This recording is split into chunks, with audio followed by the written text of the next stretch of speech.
Hello everyone, welcome back to my another video. তো অনেকদিন পরে আয়া বসছে আবার।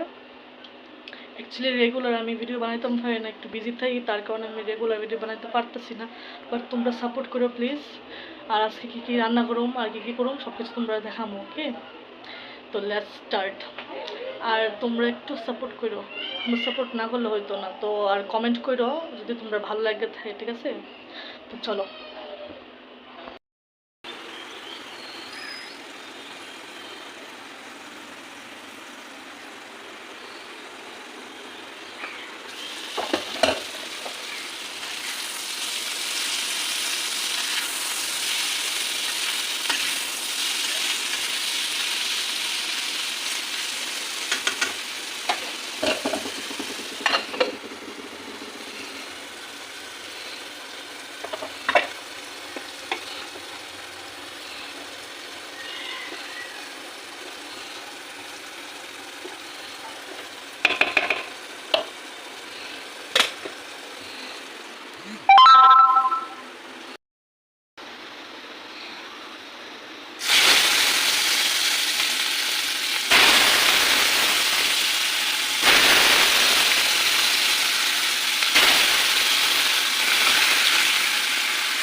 মাছটি একদম লাল লাল হয়ে গেছে, যেমন ভাজলাম এরকম হয়েছে, একদম লাল লাল। মাছ ভাজা লাল লাল করে না করলে টেস্ট পাইতো না তোমরা। মাছ ভাজা লাল লাল করে করতে হইব যে কোনো তরকারি রান্ধনের সময়। এই দেখো কি সুন্দর হয়েছে কালারটা।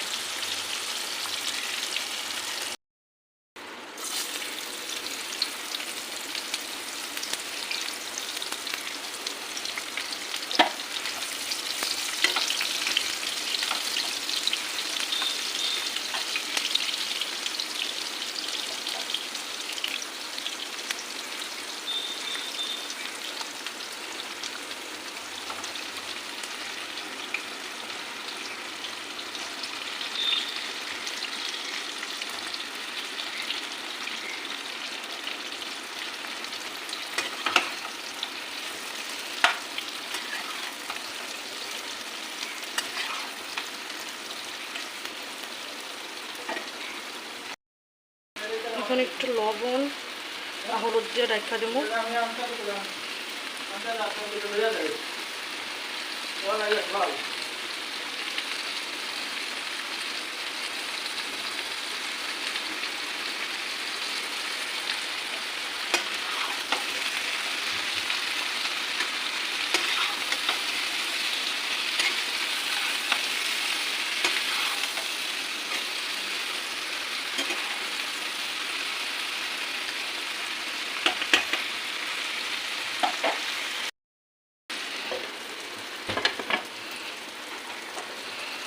আর এটা লাল লাল করে ভাজা হয়ে গেছে অলরেডি। লাল লাল করে ভাজা না হলে খাওয়ান যেত না, তিতা, অনেক তিতা লাগে।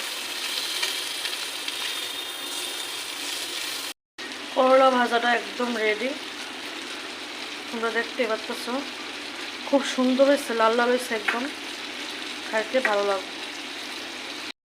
মোটামুটি সিদ্ধ হয়ে গেছে, মানে সব মশলাটা টুকে দিয়ে দেবো। ধনিয়ার গুঁড়া,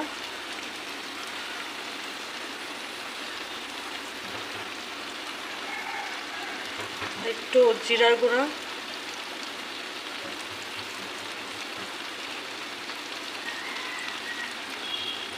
আর মরিচ দিতে লাগবো, মরিচ ছাড়া তো রান্ধন যেত না।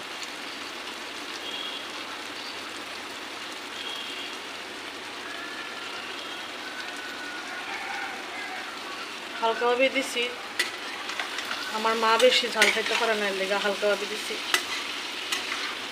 যাতে এভারেজ থাকে।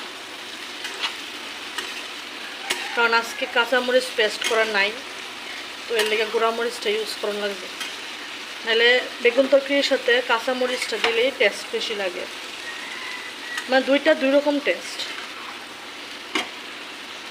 কাঁচামরিচের টেস্ট আলাদা, গুঁড়া মরিচের টেস্ট আলাদা।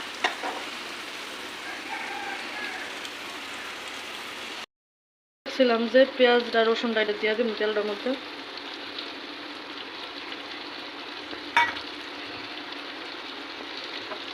শাকটা এখন তেলে দিব তার লেগে। আর মরিচ এমনি দিতাম না, কারণ শাক যে সময় সিদ্ধ করছি তখন কাঁচামরিচ দিছিলাম শাকটার সাথে, তেলের মধ্যে আর মরিচ দিতাম না।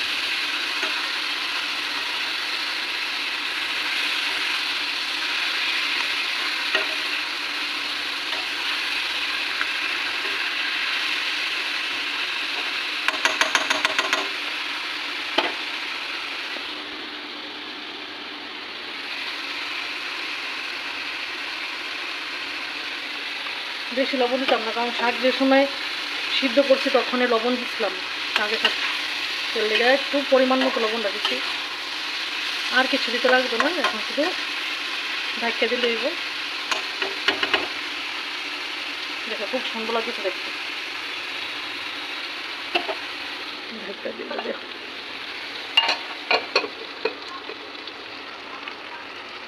আর এটা মোটামুটি কষা গেছে, আর একটু কষাবো, কষাইলে তারপরে ঝোল দিয়ে দিন।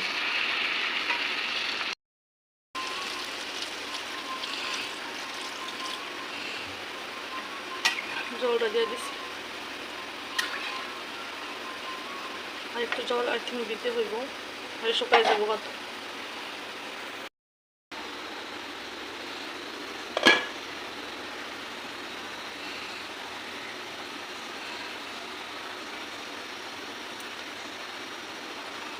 মাছটা সবজি দিয়ে দিব, এত সুন্দর করে পা করবো, পা করতে তারপরে লবণ চেক করে উঠেলাম।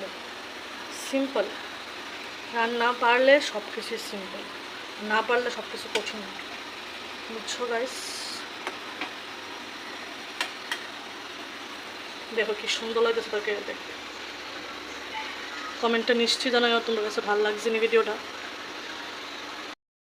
রান্নার রেসিপিটি কেমন লাগে বা কীরকম হয় তোমরা কমেন্টে নিশ্চয়ই জানাও। এদিকে হচ্ছে শাকটা যেটা বয়েছিলাম, এটা হইতেছে সুন্দর এটা। একটু ধন্যবাদ দিয়ে দেবো, হয়তো বা তোমরা চিনছো কোন ধন্যবাদটা দিই। ধন্যবাদটা দিলে খুব সুন্দর সেন্ট বেরোয়, খাইতেও খুব টেস্ট লাগে। ওই দিন বটতলা বাজার থেকে কিনে আনছিলাম, খুব দাম বেড়ে গেছে, একটা মোটার দাম ওই 10 টাকা করে, ও 2টা মোটা আনছিলাম। রান্না কমপ্লিট। এই দেখো এটা হচ্ছে শাকটা, এটা হচ্ছে মাছ তরকারিটা। সুন্দর লাগতেছে নি কত, খাইতে আরো বেশি টেস্টি।